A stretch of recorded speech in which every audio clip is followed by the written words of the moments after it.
Genesis chapter 39. And Joseph was carried down to Egypt, and Potiphar bought him, a eunuch of Pharaoh, the chief of the executioners, an Egyptian man, from the hand of the Ishmaelites who had carried him down there. And Jehovah was with Joseph, and he was a prosperous man, and he was in the house of the Egyptian his master. And his master saw that Jehovah was with him, and Joseph prospered in all which he did in his hand. And Joseph found favor in his eyes, and served him, and he appointed him over his house, and he gave all he owned into his hand.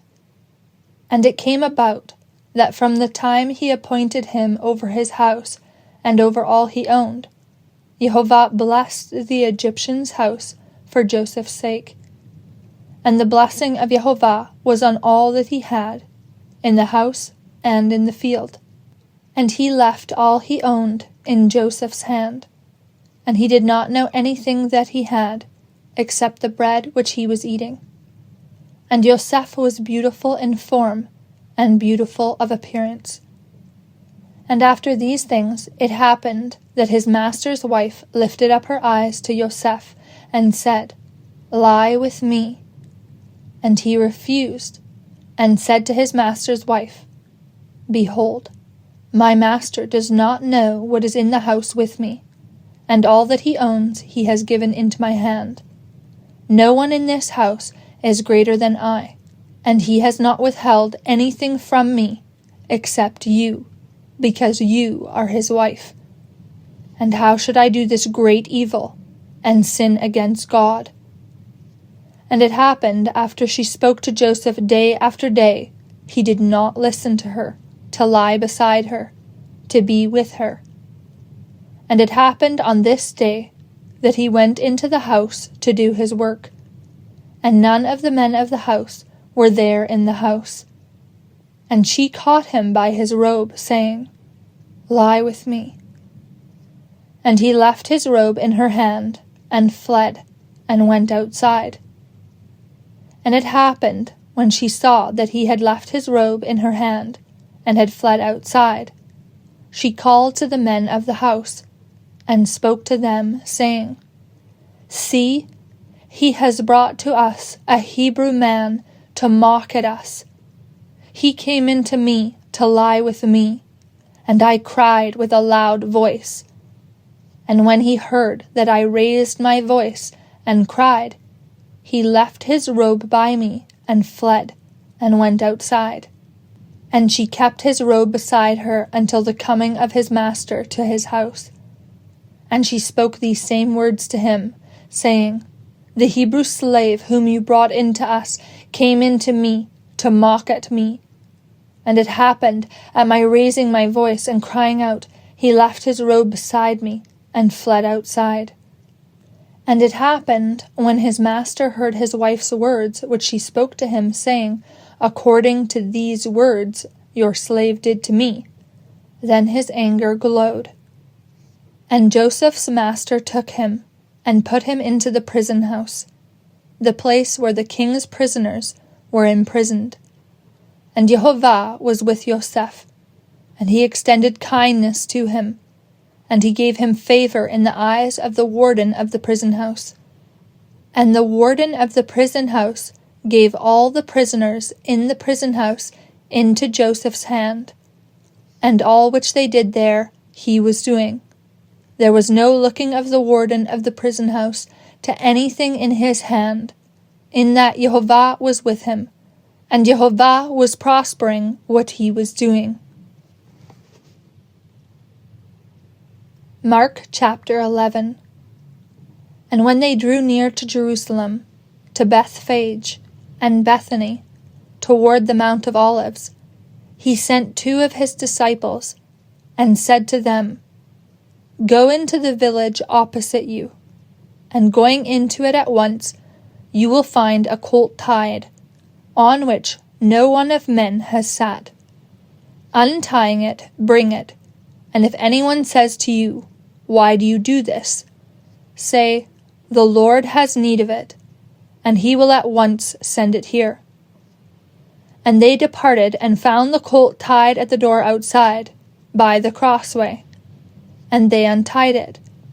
And some of those standing there said to them, "What are you doing, untying the colt?" And they said to them as Jesus commanded. And they let them go. And they led the colt to Jesus, and they threw their garments on it, and he sat on it. And many spread their garments on the highway, and others were cutting branches from the trees, and were spreading them on the highway. And those going before, and those following after, were crying out, saying, "Hosanna! Blessed is the one coming in the name of the Lord. Blessed is the coming kingdom of our father David, in the name of the Lord. Hosanna in the highest." And Jesus entered into Jerusalem, and into the temple. And having looked around at all things, the hour already being late, he went out to Bethany with the 12. And on the morrow, they going out from Bethany, he hungered. And seeing afar off a fig tree having leaves, he went toward it, if perhaps he would find anything on it. And coming on it, he found nothing except leaves, for it was not the time of figs. And answering, Jesus said to it, "Let no one eat fruit of you any more forever." And his disciples heard. And they came to Jerusalem, and entering into the temple, Jesus began to throw out those selling and buying in the temple. Also he overturned the tables of the money changers, and the seats of those selling the doves. And he did not allow any to carry a vessel through the temple. And he taught, saying to them, "Has it not been written, 'My house shall be called a house of prayer for all the nations'? But you have made it a den of robbers."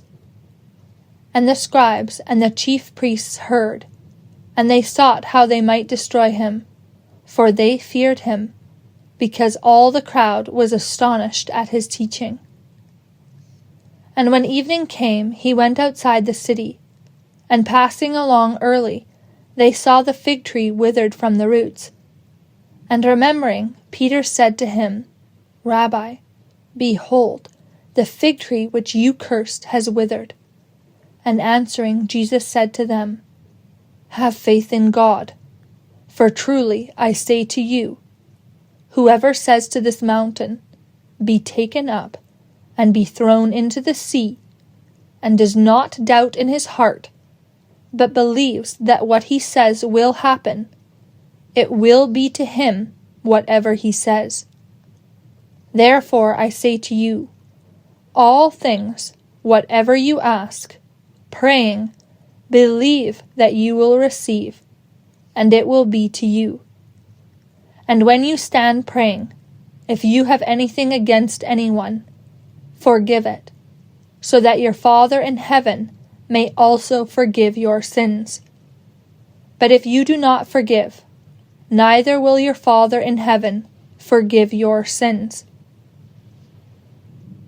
And they came again to Jerusalem, and as he was walking in the temple, the chief priests and the scribes and the elders came to him. And they said to him, "By what authority do you do these things? And who gave you this authority, that you do these things?" And answering, Jesus said to them, "I will also ask you one thing, and answer me, and I will tell you by what authority I do these things. The baptism of John, was it from heaven or from men? Answer me." And they argued to themselves, saying, "If we say, 'From heaven,' he will say, 'Why then did you not believe him?' But if we say, 'From men,'" they feared the people, for all held that John really was a prophet. And answering, they said to Jesus, "We do not know." And answering, Jesus said to them, "Neither do I tell you by what authority I do these things."